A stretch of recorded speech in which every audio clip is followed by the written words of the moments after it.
My hands were sweating. My heart was beating so fast I thought it would explode. I couldn't catch my breath. No matter how hard I tried, it just felt like there wasn't enough air. Suddenly, a wave of panic hit me so hard I thought, that's it. I'm having a heart attack. Looking back, that may have sounded a bit dramatic, but at the time, it made sense. It was October 26, 2013, and my first Kung Fu tournament. At that time, I had been practicing Kung Fu for 2 years, and I had performed that form more than 1,000 times. Yet, I was panicking. I was walking in to perform my form, a series of movements that I would be evaluated on. And as an overachiever, I wanted to do it flawlessly, every stance, every strike. But my body was reacting to the pressure by creating anxiety. The truth? No one there didn't even know the form. And while they were evaluating it, the pressure was not coming from them. It was coming from me. In life, we chase performance for approval, for validation, for an image we have created of who we think we are supposed to be. We try harder and harder, slowly losing our inner peace. But in a world obsessed with constant achievements, how do we reclaim inner peace? Don't worry, I'll answer that for you. We reclaim inner peace by choosing presence. Presence requires 3 things: attention, intention, and discipline, or aid. When we take ownership of our attention, when our mind and body align with clear intention, and when our nervous system finds comfort through repetition and discipline, that's when we are present. That means that present isn't passive. It is active. You can't wait for presence to show up. You have to build your aid muscle with attention, intention, and discipline. But being present is not that easy. Or is it? Well, at least it was not for me. 3 years after that first Kung Fu tournament, I found myself feeling those same body sensations.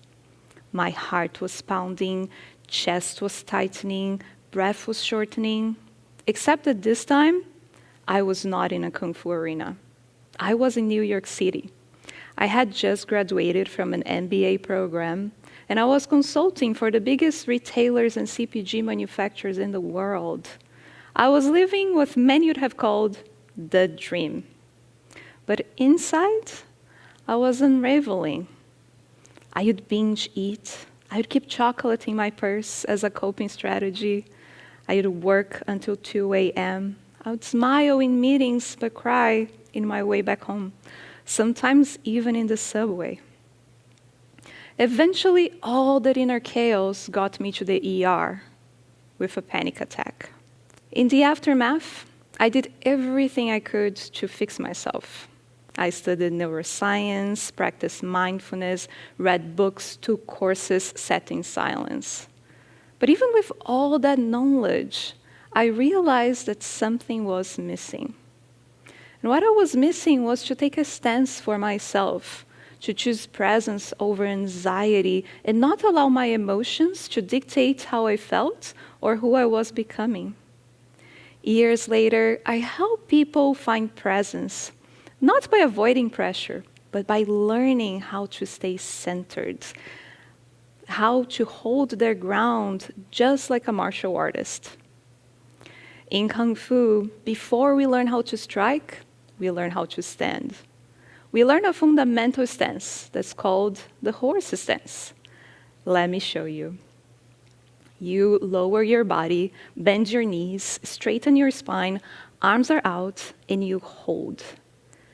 It looks simple, but after a few seconds, your legs begin to burn, your thoughts begin to race, you desperately want to get out of the position. But what horse stance teaches us is not only physical, it is mental. Horse stance teaches us how to stay still inside discomfort, how to choose presence over pressure. You don't just hold it with muscle. To hold it for minutes on end, you hold it with intention. You decide, I'm here, I'm grounded, I will hold it. That decision, that certainty, that internal stance is what presence feels like. In life, we all have our own versions of horse stance. Stress, uncertainty, expectations. Without presence, we drift. We chase goals that don't belong to us, like runners in a race sprinting harder and harder, while the finish line keeps moving further and further away. Kung Fu literally means hard work. It's skill or achievements acquired through hard work over time, in any matter. It is a mastery that you build day by day, choice by choice, breath by breath. And the same goes for presence. It takes practice, not only your attention and your intention, but your discipline, so that when pressure builds, just like it did on the ER or in the tournament, you can do what horse stance teaches us. You can pause. You can get still inside discomfort. And you can hold your ground and take ownership of your inner peace. Remember, if you can't bring yourself inner peace, who will? You always have a choice.